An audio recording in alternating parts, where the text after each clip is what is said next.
Welcome to Brian's Spain Domain, and today we are going to talk about a Christmas story in Spanish history, which has had a very lasting effect on the city of Madrid.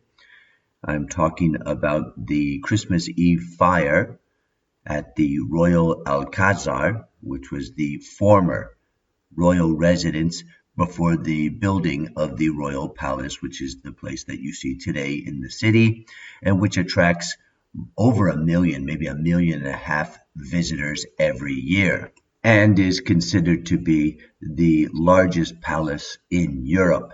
What many people don't know is that before that there was another residence known as the Alcázar,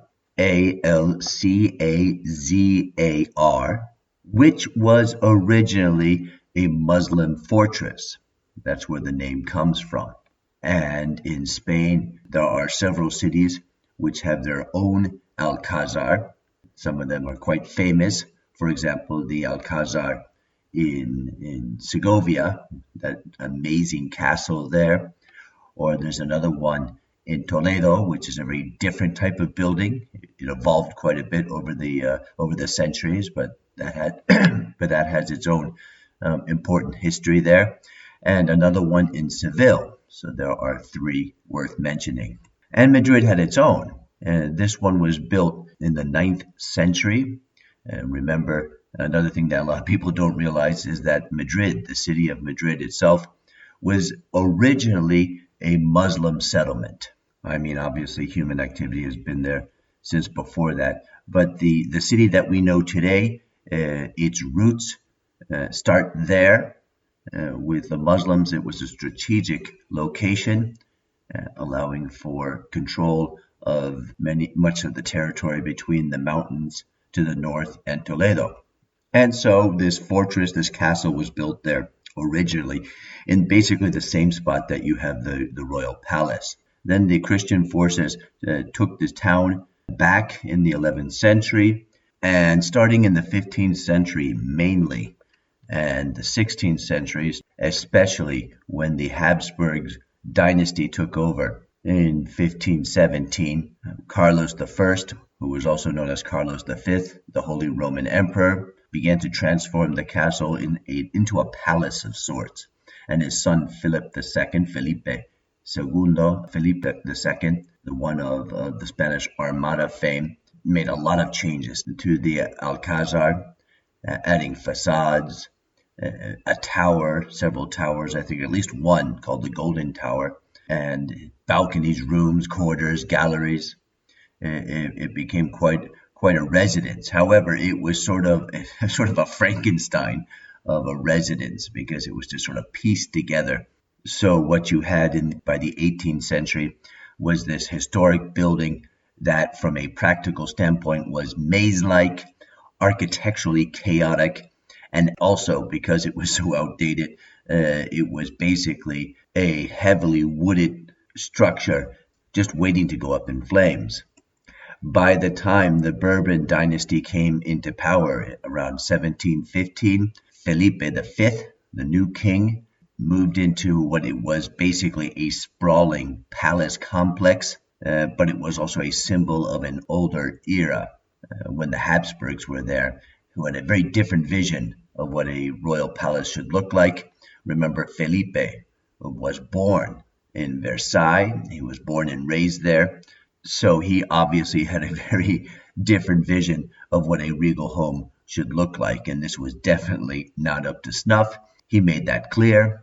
In addition to being old and awkward, it was drafty, just not what he was used to.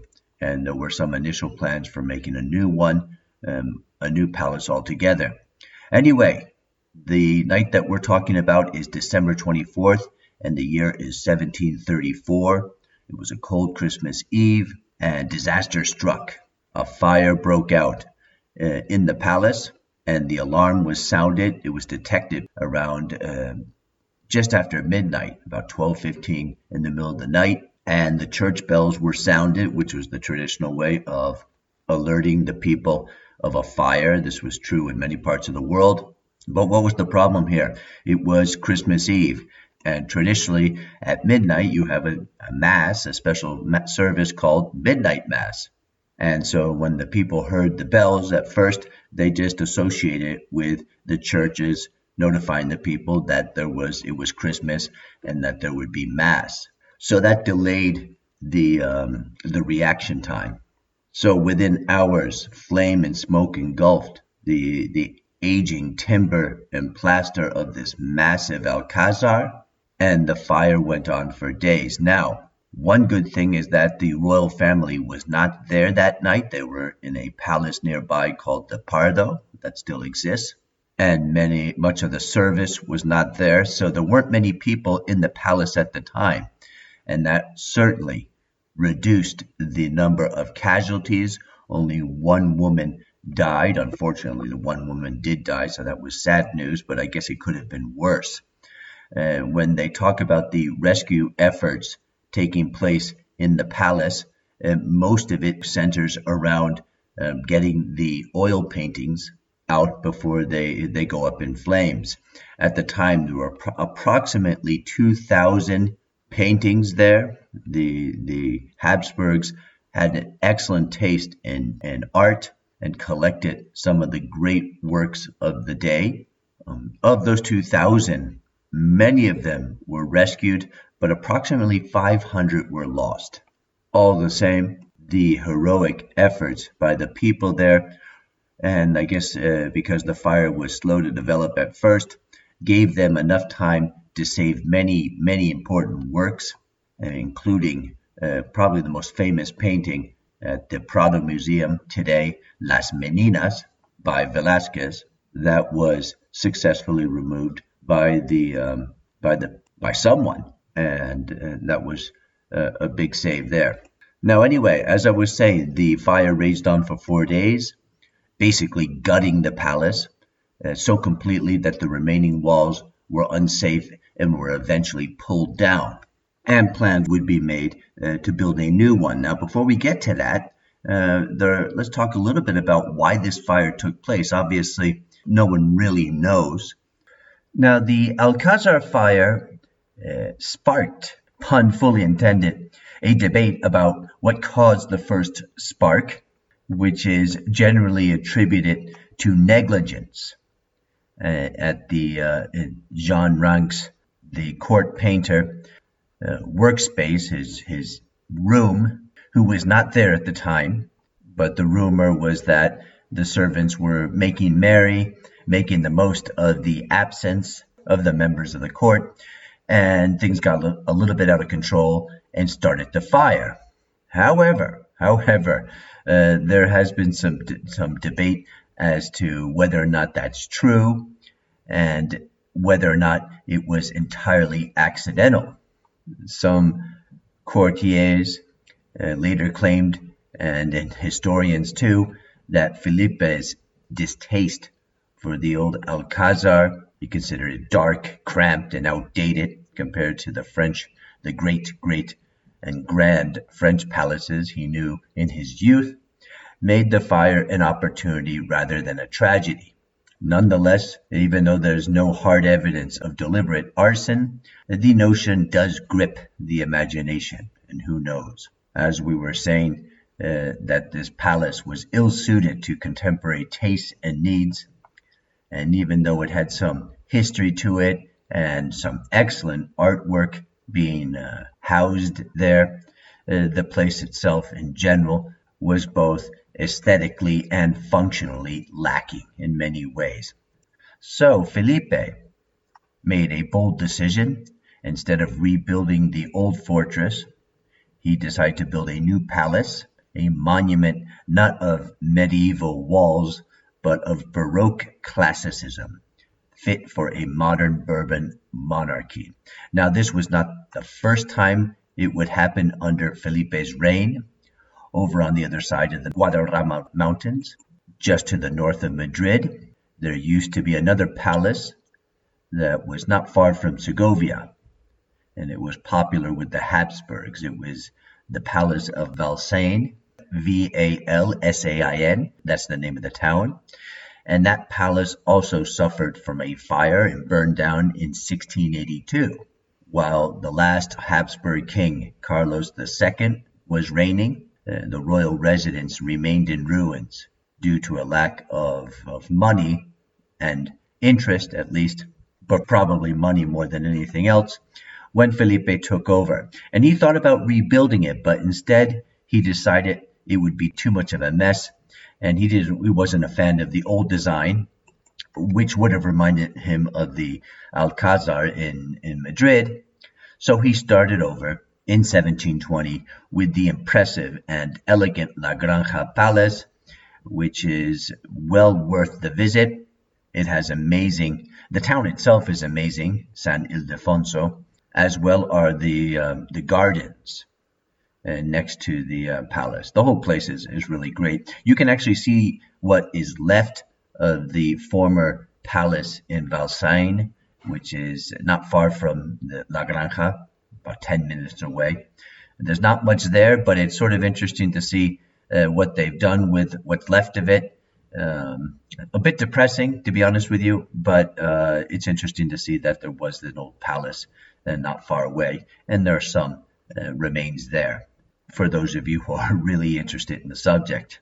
Anyway, in 1735, Felipe commissioned a renowned Italian architect, Filippo Juvara, to design this palace, the Palacio Real.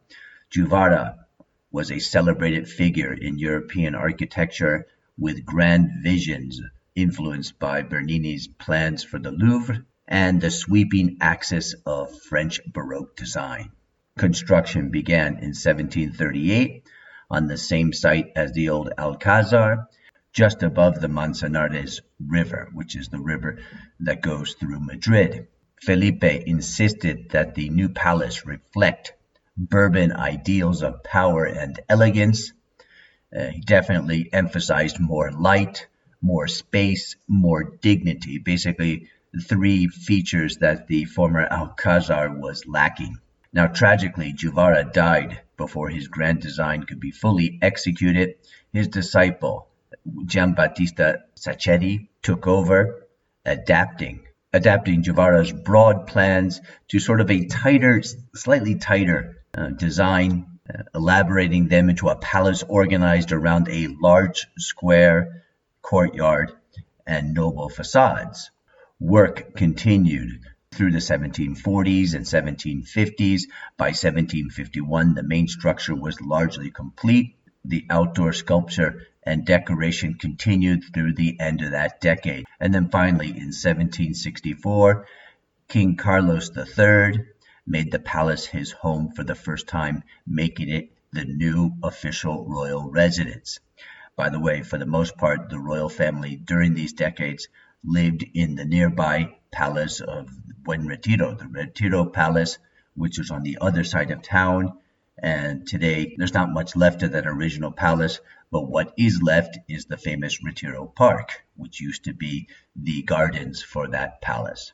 Another architect, the famous Francesco Sabatini, later added expansions and refinements, including work on a square, the armory, and also some other interior commissions. So Sabatini was involved there too.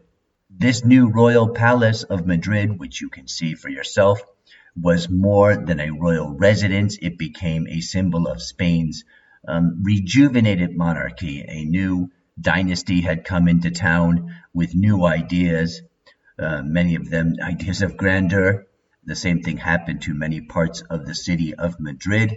Carlos III is famous for being known as Madrid's best mayor because he turned the city into a more modern capital worthy of an empire the size of Spain's at the time.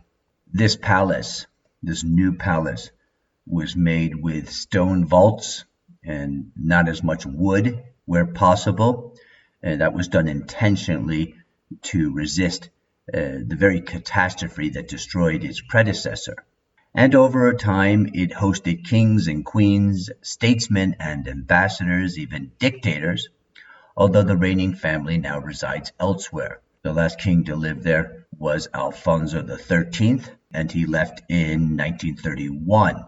The palace now stands as a monument of art, statecraft, and national identity. Its halls and galleries open to visitors who walk where monarchs once walked, a legacy born from fire and ambition. So, the fire of 1734 erased the Royal Alcázar. And to be honest with you, I sort of miss it. I wish we could still see that old palace. It would have been interesting to see what it used to be like, or what the residence used to be like 500, 600 years ago.